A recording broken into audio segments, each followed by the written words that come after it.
ब्रादरान मिल्लत इस्लामिया अस्सलामु अलैकुम व रहमतुल्लाहि व बरकातुहू।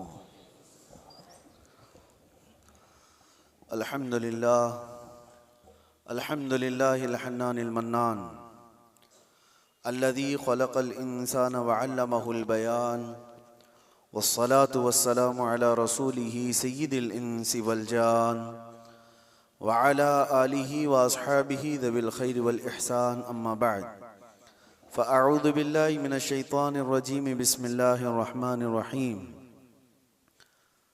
अल-यौम अकमलतु लकुम दीनकुम व अतममतु अलैकुम निअमती व रज़ीतु लकुमुल इस्लाम दीना। सदक़ल्लाहु मौलानल अज़ीम।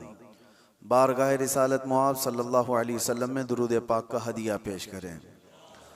अल्लाहुम्मा सल्लि अला सय्यिदिना मुहम्मदिन मअदनिल जूदि वल करम व आलिहि व अस्हाबिहिल किराम व इब्निहिल करीम व बारिक व सल्लिम सलातन दाइमतन सरमदन अबदा।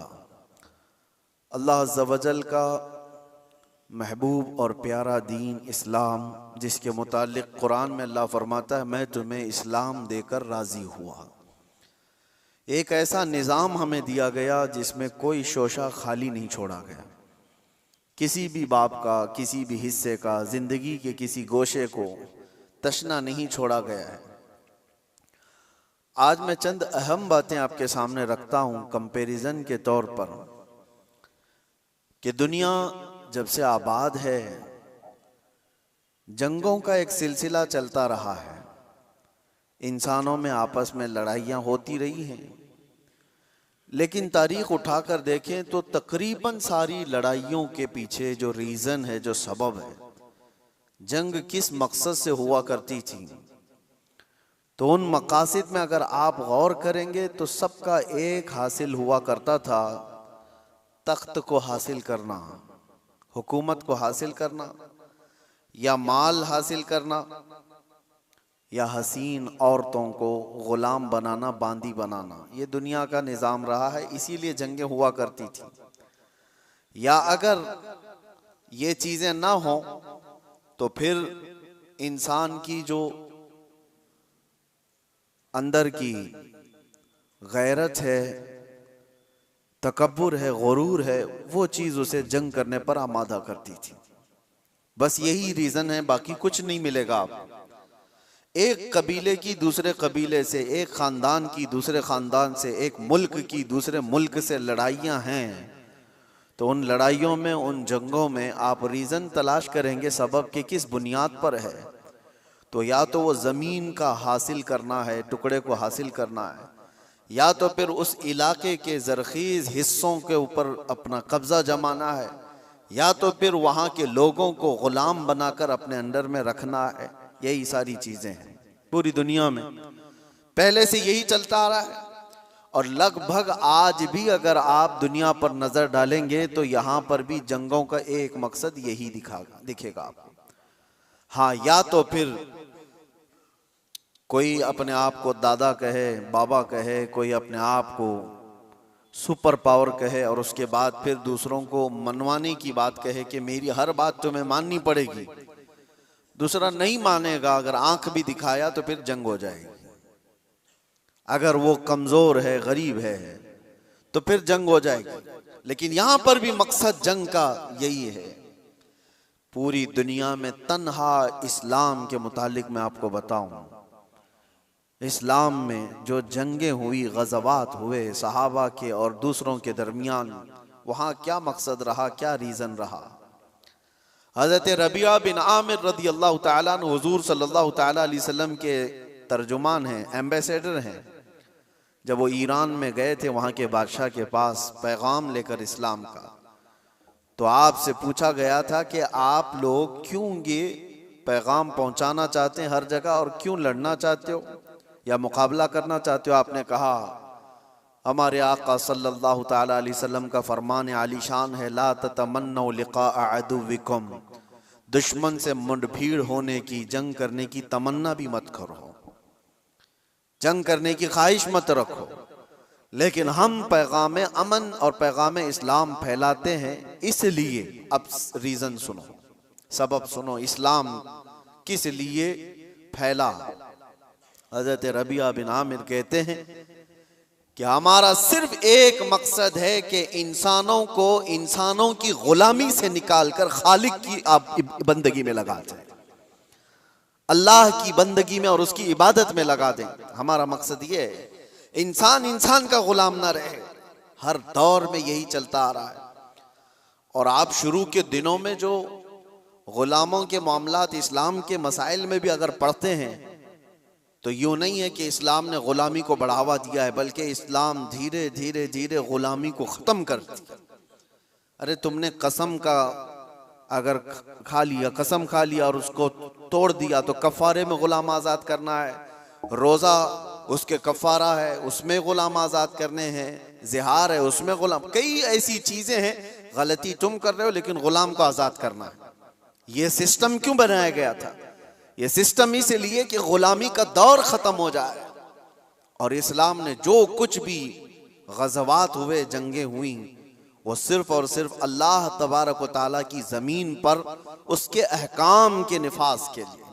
दूसरा रीजन उन्होंने बताया था कि जब कभी जंग करने का हुक्म हमें उस वक्त तक नहीं है जब तक किसी कौम के ऊपर कोई ऐसा जालिम आ जाए जो वहां के लोगों का जीना धोबर कर चुका हो, उनको सांस लेने की भी दिक्कत आ गई हो, तो फिर इस्लाम कहता है कि अल्लाह तबारक व तआला की मखलूक को आसानी पहुंचाने के लिए और जालिमों से नजात दिलाने के लिए फिर उसके लिए जंग होगी। तो जंगों का जो रीजन है, वो मकसद है, वो अल्लाह तबारक व तआला की जमीन को फसाद से साफ करने के लिए ही सिर्फ एक रीजन आपको मिलता है, ये इस्लाम में।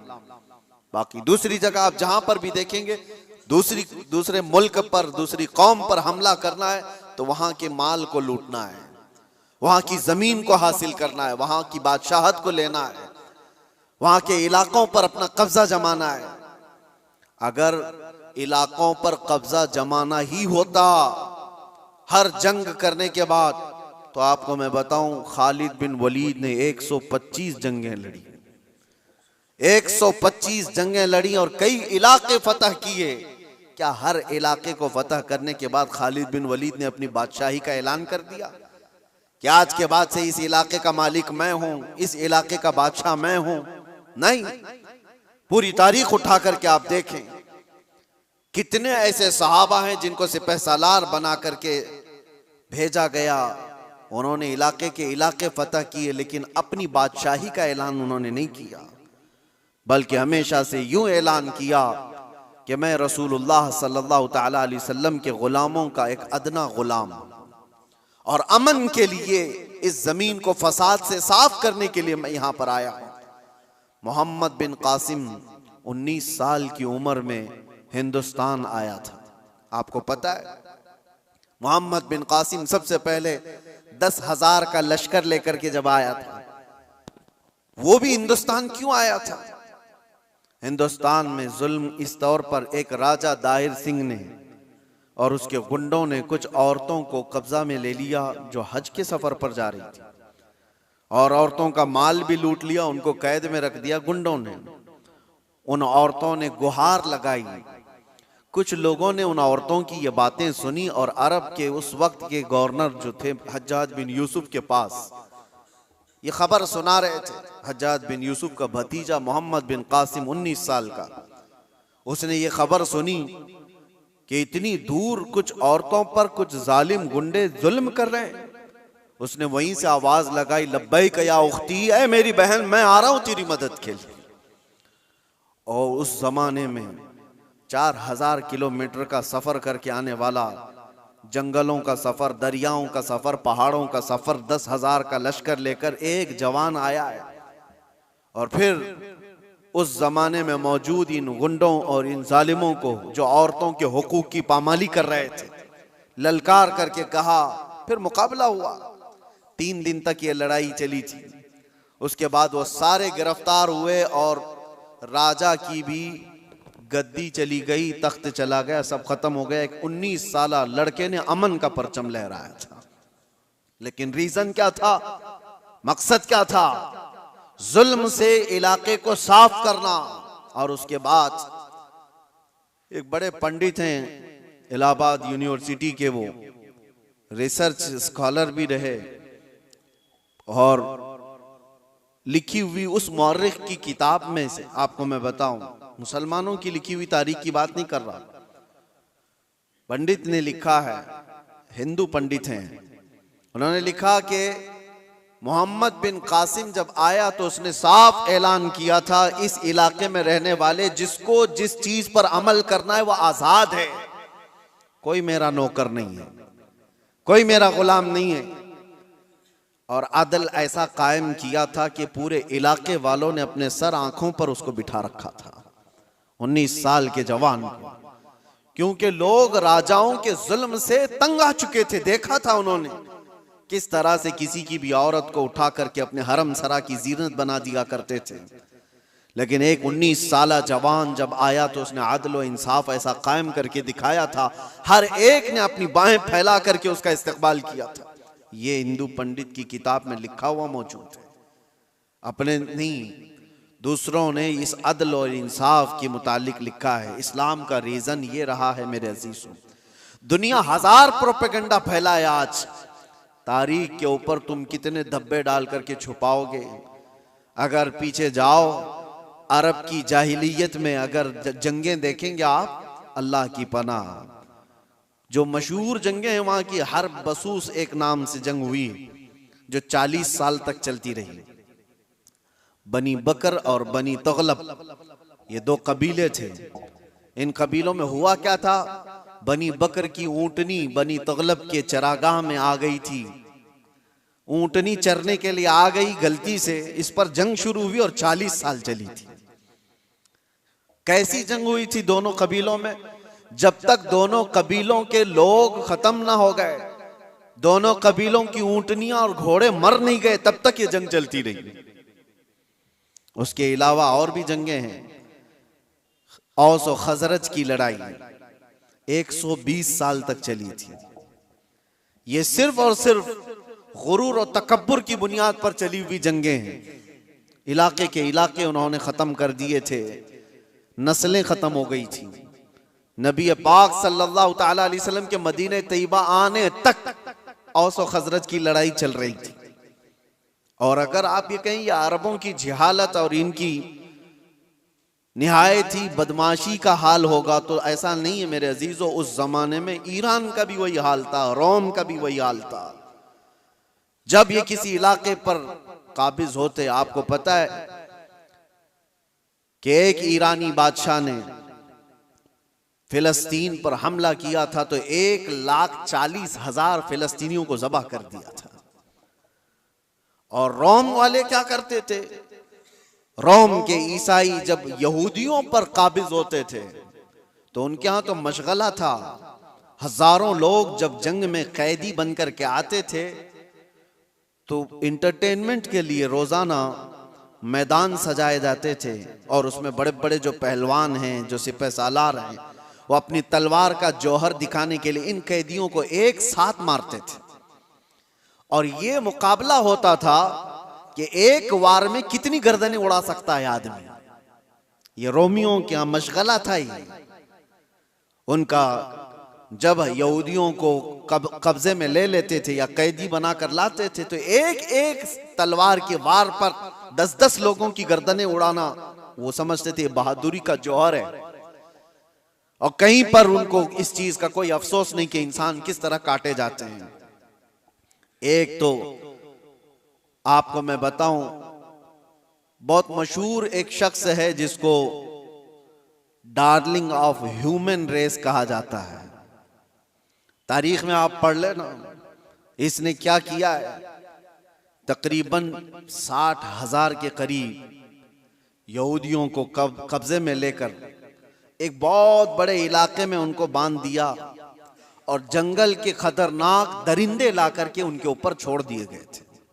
वो नोच नोच करके खाते थे और ये लोग तमाशा देख देख कर तालियां बजाते थे।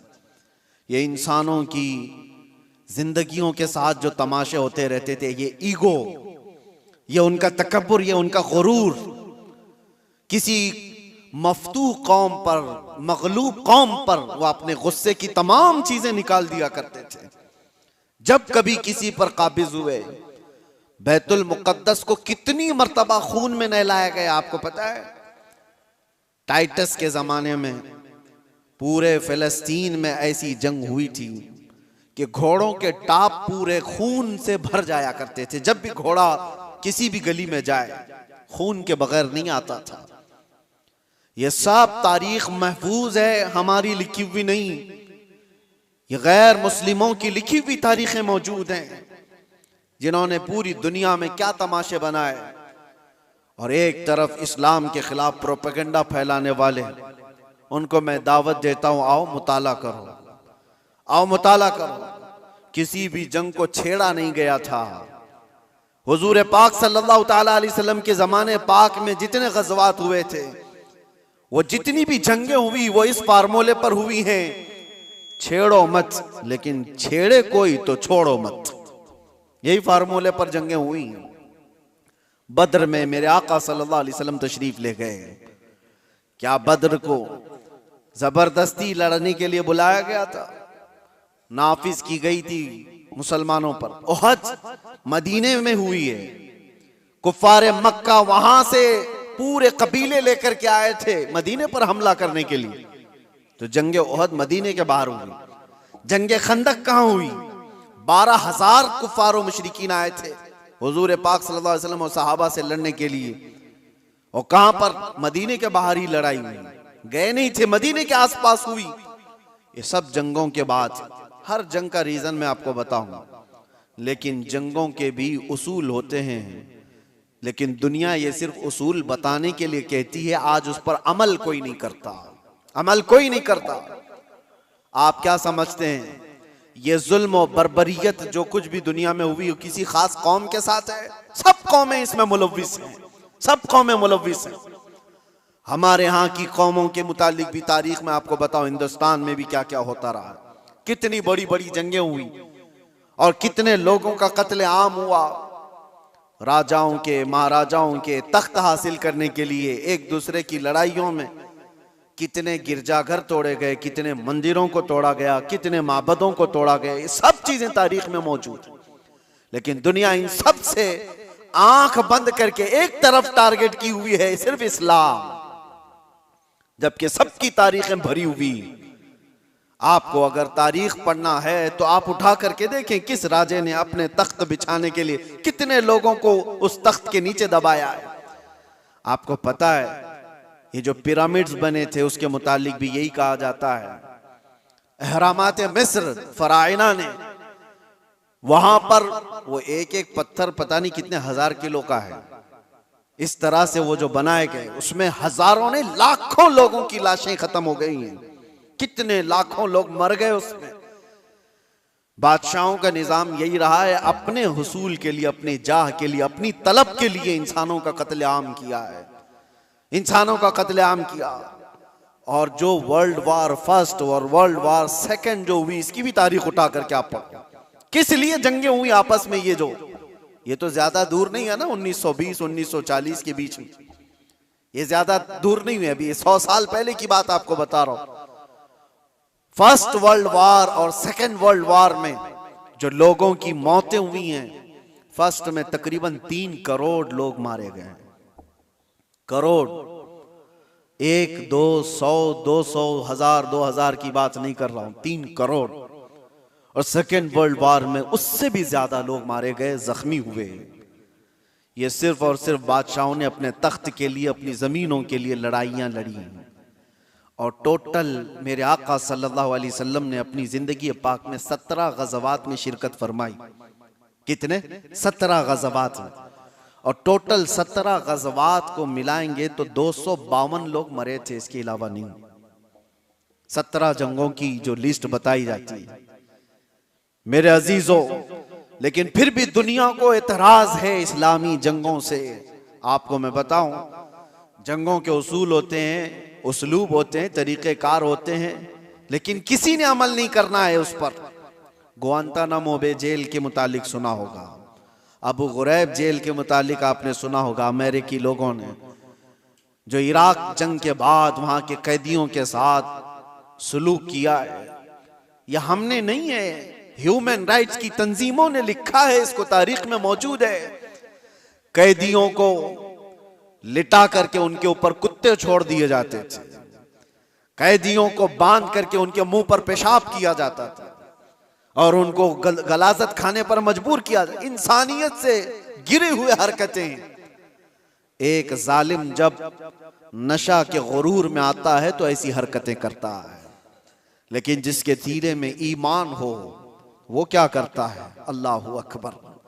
मेरे अजीजों, मुहम्मदुर रसूलुल्लाह सल्लल्लाहु तआला अलैहि वसल्लम के पाए अक़दस पर मैं तुम्हें लेकर चलता हूं। ये वो वक्त है जब अल्लाह के हबीब सल्लल्लाहु तआला अलैहि वसल्लम का पैगाम दुनिया में बहुत दूर तक जा चुका था। यमन, इराक, शाम, मिस्र, हर जगह पहुंच चुका था और 1,20,000 सहाबा उस वक्त मौजूद थे जब नबी पाक सल्लल्लाहु तआला अलैहि वसल्लम की कुव्वत का आलम था, गलबे का वक्त था। मक्का भी फतह हो चुका था, मदीने के आसपास का इलाका इस्लाम के परचम से लहरा रहा था। ये वो दौर की बात नहीं कर रहा हूं मैं जब कुफारे मक्का से बच करके रहना पड़ता था, छुप करके तबलीग करनी पड़ती थी। उस दौर की बात नहीं कर रहा हूं, गलबे के वक्त की बात कर रहा हूं। ये हुजूर पाक की जाहिरी जिंदगी का आखिरी साल है जब मेरे आका सल्लल्लाहु अलैहि वसल्लम हज करके वापस तशरीफ लाए थे और बीमार थे। उस वक्त जब नबी करम सल्लल्लाहु तआला अलैहि वसल्लम के नाम का चर्चा कैसर और किसरा के जिस्मों में कपकपी तारी कर देता था, हजारों फौजें थरथराती थी, गलबे का वक्त था। उस वक्त नबी पाक सल्लल्लाहु अलैहि वसल्लम मस्जिद नबवी शरीफ में बैठे हैं और अपने सहाबा से कहते हैं, कोई है इसमें जिस पर मेरा कोई हक बाकी है तो मुझसे ले सकता है? कोई है जिस पर मेरा कोई हक बाकी है तो वो सवाल करे, मैं देने को तैयार हूं। मेरे अजीजों, कौन कहेगा ये? गलबे के वक्त, ताकत के वक्त, जब पावर में आ जाए कोई पूछ करके दिखाए किसी पर कुछ बाकी है तो ये रसूलुल्लाह की शान है।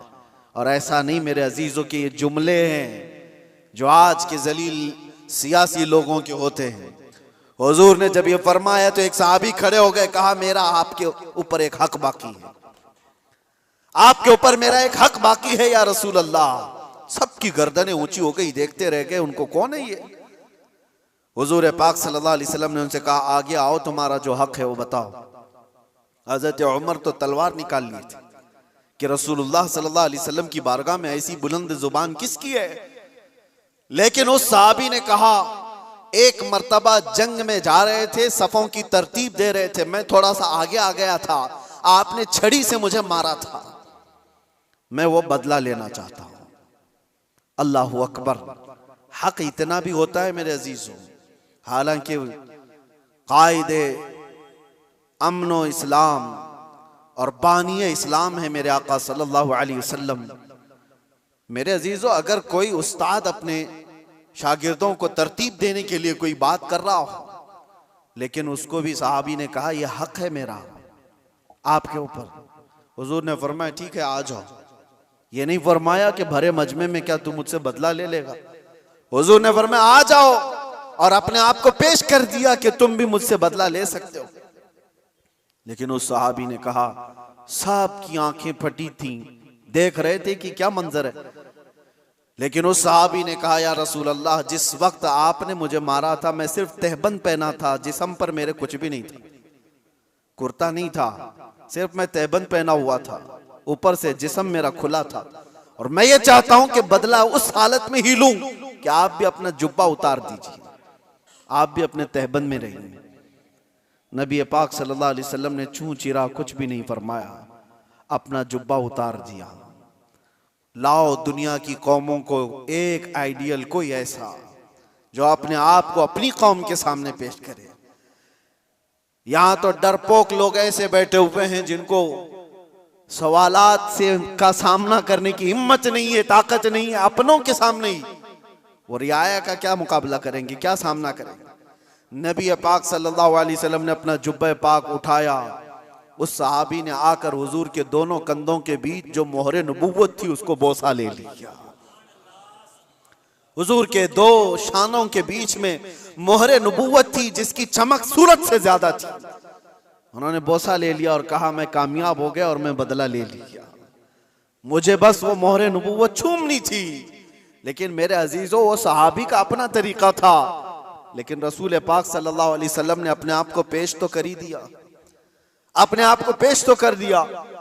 और जंगों के हालात के मुतालिक आपको मैं बताऊं, बद्र के वो 70 कैदी जिनको गिरफ्तार करके मदीने लाया गया था, लोग तो कह रहे थे इनको मार दिया जाए, इनको जला दिया जाए, इनको काट दिया जाए। नबी पाक सल्लल्लाहु ताला अलैहि वसल्लम ने एक भी कैदी को कत्ल करने का हुक्म नहीं दिया। कहा कि गिरफ्तार हुए, तलवार हम पर उठाए थे इसलिए आज ये कैदी हैं, आज ये हम पर, क्योंकि अगर गलबा पाते तो हमको मार देते। उसूल तो यही है, आज ये कब्जे में आए। लेकिन मेरे आका सल्लल्लाहु अलैहि वसल्लम ने क्या निजाम रखा था। उन कैदियों को पूछा गया, तुम में से अगर कोई हुनर जानता है, कोई फन जानता है, कोई कलाकारी आती है, तो आओ मेरे 10 सहाबा को वो हुनर सिखाओ, तुम आजाद हो जाओ। ये दुनिया में पहला ऐसा मंजर है कि जंग में कैदी जो गिरफ्तार होकर के आए, उनको ये ऑप्शन रखा गया, माल नहीं है तुम्हारे पास फिदिया देने के लिए, कुछ नहीं है, लेकिन कोई हुनर जानते हो तो 10 सहाबा को वो हुनर सिखाओ, तुम आजाद हो जाओ। है कोई दुनिया में इस तरह आजाद करने वाला? मुझे बताओ। जिंदगियां सड़ गई मेरे अजीजों। मैं जानता हूं कुछ ऐसे लोगों को जो 40-40 साल तक कैद में रहे, लेकिन किसी को उन पर रहम नहीं, जिंदगियां खत्म हो गई, ना अफ़्व दरगुजर का कोई निजाम है, कोई सिस्टम नहीं है इंसानों को माफ करने का। ये तो रसूल मुख्तार सल्लल्लाहु ताला अलैहि वसल्लम है। यहां तक कि मेरे अजीजों, इस्लाम लाने के बाद मेरे आका सल्लल्लाहु अलैहि वसल्लम ने फरमाया कि उसको उसके पिछले कामों की आर न दिलाई जाए, और यह भी फरमाया अगर किसी ने किसी गुनाह से तौबा कर लिया तो उसको पिछले गुनाहों की आर न दिलाई जाए। अल्लाह के हबीब सल्लल्लाहु ताला अलैहि वसल्लम के यहाँ अफ़्व दरगुजर का, माफ करने का इतना ज्यादा सिस्टम मिलता है। तो जंगों के जो हालात में आज आपको बता रहा हूं, दुनिया किसी भी हद तक गिर सकती है और गिर रही है, मगर निजाम इस्लाम ये है कि अगर जंग भी हुई है या कहीं पर लड़ाइयां हुई हैं तो सिर्फ अमन कायम करने के लिए, फसाद को जमीन से खत्म करने के लिए। जिस तरह से डॉक्टर इंजेक्शन मारता है तो ये नहीं है कि तुम्हें सुई चुभा करके दर्द देना चाहता है, इस बज़्म में मकसूद है इस्लाह मफासिद। नश्तर जो लगाता है वो दुश्मन नहीं होता।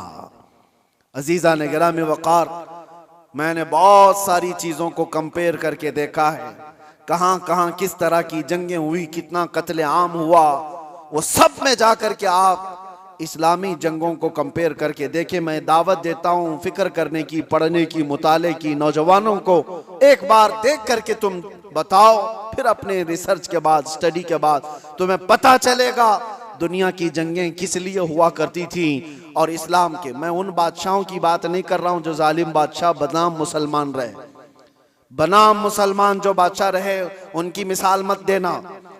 हाँ, मैं उन लोगों की बात कर रहा हूं जिसमें अबू बकर सिद्दीक आते हैं, मैं उनकी बात कर रहा हूं जिसमें उमर फारूक आते हैं, मैं उनकी बात कर रहा हूं जिसमें उस्मान गनी और हैदर कर्रार आते हैं, मैं उन लोगों की बात कर रहा हूं जिसमें उमर इब्न अब्दुल अजीज आते हैं रिदवानुल्लाह ताला अलैहिम अजमाइन, जिन्होंने रसूलुल्लाह सल्लल्लाहु ताला अलैहि वसल्लम के मुकम्मल मिशन को नाफिज किया है। मैं उनकी बात कर रहा हूं, मिसाल ला करके दिखाओ। हाँ, अगर जालिम बादशाहों की कुछ तुम्हें इक्का दुक्का मिसालें मिलती हैं तो मैं उसको इस्लामी मिसाल नहीं समझता। इस्लाम से जिसका ताल्लुक होगा वो जुल्म और बर्बरियत नहीं करेगा। और दूसरी बात, आखिरी मैं आपको बताऊं, ये दौर भी वही है, पहले का दौर भी ये चलता आ रहा है। दुश्मनों के साथ मुकाबला करने के लिए जवां मर्दी के साथ मुकाबला करो, जो इस्लाम ने बताया। आमने सामने मुकाबले होते रहे, लेकिन पहले से मैंने देखा है, सिर्फ और सिर्फ इस्लाम को छोड़कर मैं बात कर रहा हूं, दुनिया की सारी कौमें दुश्मन को हराने के लिए, मुकाबला करने के लिए जिन चीजों का इस्तेमाल करती आ रही है वो जलील चीजें, दो चीजें, दौलत और औरत। वो अपनी बेटियों को तक दुश्मन के घर भेजने पर राजी हो जाते। कितनी ऐसी मिसालें आपको बताऊं। लेकिन इस्लाम ने कभी इस चीज को न जायज करार दिया और न ही कभी ऐसे काम को प्रमोट किया कि कोई अपनी बेटी क्या, अपने गुलाम की बेटी को भी किसी दुश्मन के घर की जीनत बनने नहीं दे सकता, चाहे वो जंग के हालात में ही क्यों ना हो। जंग के हालात में क्यों ना, सुल्तान सलाहुद्दीन अय्यूबी के कितने सिपह सालारों को खरीदने के लिए सलीबियों ने अपनी बेटियां भेजी, कितनी बेटियां भेजी। वो वफादार खवातीन आती थी उनकी, और यहां पर वरगला करके अपने दामे फरेब में फंसाने के लिए हर मुमकिन कोशिश करती रही। सिपाहियों में शहवत को फैलाना सुल्तान तक पहुंच गई।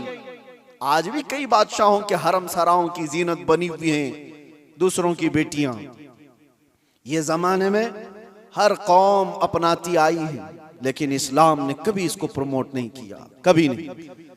बल्कि सिद्दीक अकबर रदी अल्लाह ताला अन्हु के जमाने में एक यहूदी खातून आई और कहा मैं मदीने छोड़कर यमन जाना चाहती हूँ। यहूदी औरत थी, कहा मुझे घुटन महसूस हो रही है, मैं यमन जाना चाहती हूँ। सिद्दीक अकबर ने कहा कोई बात नहीं। 2 जवान सहाबा को उस खातून के साथ कर दिया और कहा इसको यमन तक सही सलामत छोड़ के आना, और उसको ऊंटनी पर सवार किया गया। 2 नौजवान सहाबी, यहूदी औरत है, मुसलमान औरत की बात नहीं कर रहा हूं, उसको यमन तक लेकर के गए। जहां जहां चेकिंग पॉइंट आती थी, लोग पूछते कौन है, कहां से आ रहा है, ये दोनों जवान जवाब देते खलीफा इस्लाम सिद्दीक अकबर की कोई मेहमान है, यमन जा रही है। कोई सर उठाकर नहीं देखता था। वो खातून यमन पहुंचती है और उसके बाद सारे लोगों को, अपने कबीले को, खानदान को जमा करके कहती है मैं तो वहां से ये सोच करके आ रही थी कि ये मुसलमान वहशी होंगे, हमारी इज्जतों पर हमला करेंगे, मगर पूरे सफर में मैंने 2 जवानों को देखा, एक बार भी नजर उठाकर देखने को तैयार नहीं। मैं गवाही देती हूं कि इस्लाम सच्चा है और मदीना ही पुरअमन है। मैं वापस जाती हूं उसी हरम में जहां रसूलुल्लाह ने अमन के पैगाम पहुंचाए थे। ये बेटियों की हिफाजत के लिए, आपको पता है औरंगजेब औरंगजेब औरंगजेब, आज दुनिया भर में ये जो एक छवि को खराब करने की कोशिश की जाती है, तारीख को तोड़ मरोड़ कर बताने की, आपको पता है। आप तारीख देखें, मैं औरंगजेब की पूरी तारीख बताने के लिए नहीं खड़ा हूं, लेकिन एक चीज मिलती है। बनारस में एक पंडित के घर एक लड़की थी, जवान लड़की, और जब वो जवान हुई तो बनारस में उस वक्त जो गवर्नर था, कोतवाल था शायद, उसका नाम इब्राहिम कुछ था, मुसलमान था, अय्याश किस्म का था। लड़कियों के ऊपर डोरे डालना, उनको पकड़ना, उनको अपने हरम में जीनत बनाना, ये उसके काम थे। अब ये खूबसूरत जवान लड़की पर वो फिदा हो गया, आशिक हो गया, और उसने किसी भी तरह से इस लड़की को हासिल करने के लिए एड़ी चोटी का जोर लगाया। और आखिर में आकर के हुआ ये कि उसके घर के अतराफ हिसार हो जाता था, घेराबंदी। फिर पंडित मजबूर हो गया, अपनी बेटी से कहा कि चलो, जब वो बड़ा आदमी है तो उसके आगे हम लोग कुछ नहीं कर सकते, बेटी तुम चले जाओ, तैयार हो जाओ। वो चाहता है तुमसे शादी करने के लिए। लड़की को इस चीज की बिल्कुल भी रजामंदी नहीं थी। उसने कहा कि मुझे थोड़ा वक्त दे दीजिए। वो एक उस वक्त सवारी लेती बनारस से, तारीख में मौजूद है, और उसने उसी वक्त दिल्ली का सफर इख्तियार किया जहां औरंगजेब आलमगीर जामा मस्जिद में हुआ करते थे। जुमा का दिन था। ये खातून मर्दाना लिबास पहन करके गई, लड़कों का लिबास पहन करके। जब बादशाह इस्लाम उस वक्त के सुल्तान निकल रहे हैं और लोगों से उनकी हाजतें पूछ रहे हैं, उसी वक्त ये लड़की खड़ी थी। औरंगजेब ने अपनी चादर उठा करके दे दी और कहा बेटी, इस लिबास में तुम्हें अच्छा नहीं लगता, तुम अपना चेहरा ढाक लो, तुम अपना सर ढाक लो, और तुम्हारी क्या हाजत है। तो उसने कहा कि मेरी हाजत कुछ तवील है, मैं आपको तनाई में सुनाना चाहती हूँ। बुला लिया। दौलत कदे पर वो खातून आई, जवान लड़की, और उसने वाकया सुना दिया कि आपका भेजा हुआ गवर्नर, आपका भेजा हुआ कोतवाल इस तरह से लड़कियों की इज्जत पर हमला करता है, और मेरे घर पर भी अब उसकी नजर है और मुझे अपनी हरम की जीनत बनाना चाहता है। तो औरंगजेब ने कहा कि ठीक है, वापस जाओ, तुम्हारे बाप से कहो शादी की तैयारियां कर लें। वो लड़की मायूस हो गई, जिस चीज के लिए मैं बनारस से दिल्ली का सफर करके आई थी, बादशाह भी यही कह रहा है, लेकिन एक दिल में हो एक आस थी कि बादशाह ने मुझे बेटी कहकर पुकारा। वापस वो आई, अपने बाप से कहा बादशाह ने तो ये कहा। बाप ने कहा कि बेटा अब कहाँ इंसाफ है, तुम तैयारी कर लो। डोली सज गई और शादी का दिन भी आ गया। वो जालिम अय्याश कोतवाल अपने सिपाहियों समेत इसकी डोली उठाने के लिए आया और रास्ते भर में लोगों पर लुटाते हुए जा रहा था। और जैसे ही बीच रास्ते में पहुंचा, एक फकीर आया और उसको कहा कि मुझे भी कुछ लुटाना चाहते हो? उसने कहा नीचे जितनी गिरी हुई हैं वो सब उठा ले। उस फकीर ने उसको बग्गी से नीचे खींच लिया। तो जैसे ही नीचे खींचा, ये कोतवाल जल्लादों से पुकार कर कहा कि कौन फकीर है जो बदतमीजी कर रहा है, तुम सबके सब आ जाओ। फकीर अपना जुब्बा उठाता है तो वह औरंगजेब वहां पर खड़ा है। कहा वालिए हिंदुस्तान आलमगीर तेरे सामने खड़ा है, और क्या तुझे इस काम के लिए इस शहर भेजा गया था कि तू रोज अपने हरम सराओं में नई लड़कियों को जीनत बनाए अपनी बिस्तर का? और उसके बाद उसी वक्त उसकी सारी चीजें छीन ली गई, फिर उसको घोड़े के पैरों पर बांधकर खींचा गया। उस लड़की की बारात जो निकली थी बगैर किसी छूत के, बगैर किसी छुए, इज्जत के साथ डोली को वापस उसके घर पहुंचाया गया और उसको कैद में जल्लादों के हवाले कर दिया गया, कोतवाल को जो जालिम था, अय्याश था। अब जब लड़की बाहर आई तो उसने औरंगजेब से कहा मेरे घर चले। घर आए, या आपको तारीख की सच्चाइयां मैं बता रहा हूं। औरंगजेब ने जाते ही कहा कि मुझे 2 रकात नमाज पढ़ने दे दो। 2 रकात नमाज पढ़ने के लिए, ये किसी और का घर नहीं, एक पंडित का घर है। नमाज पढ़ने के लिए जगह दी, नमाज पढ़ा। औरंगजेब ने कहा फौरन मुझे पानी दो, शिद्दत की प्यास लगी है। पानी ला करके दिया गया घर से। औरंगजेब ने पानी पिया। उसके बाद जानते हो, आंखें खोल कर देखी और कहा जिस दिन इस बेटी ने मुझे दिल्ली में आकर अपना किस्सा सुनाया था, उस दिन से अभी तक एक कतरा पानी मैंने हलक में नहीं डाला।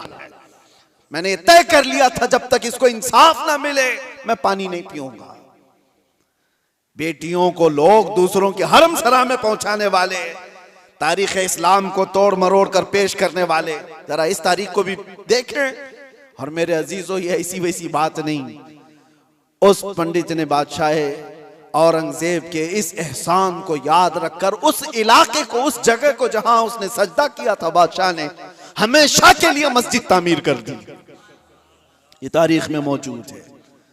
मैं आपको सिर्फ और सिर्फ एक झलक बता रहा हूं। इस्लाम ये काम नहीं करता कि अपने रिवायात को, अपने उसूल को जंगों में और दुश्मनों में सब तोड़ दिए जाएं और अपनी बेटियां भी किसी के यहां भेज दिए जाएं। ये इस्लाम की फितरत में नहीं है। इस्लाम उसूल की सच्चाइयों पर चलता है। अजीज़ान गिराम वक़ार, अल्लाह तबारक व तआला हम सबको कहने सुनने से ज्यादा अमल की तौफीक अता फरमाए, और रब तबारक व तआला इस्लाम की सच्चाइयों को हमें खुलकर इजहार करने और बयान करने की तौफीक अता फरमाए। मौला करीम ईमान पर जिंदा रखे और ईमान पर हमारा खात्मा अता फरमाए। व आखिर दावाना अनिल हम्दुलिल्लाहि रब्बिल आलमीन। अस्सलामु अलैकुम।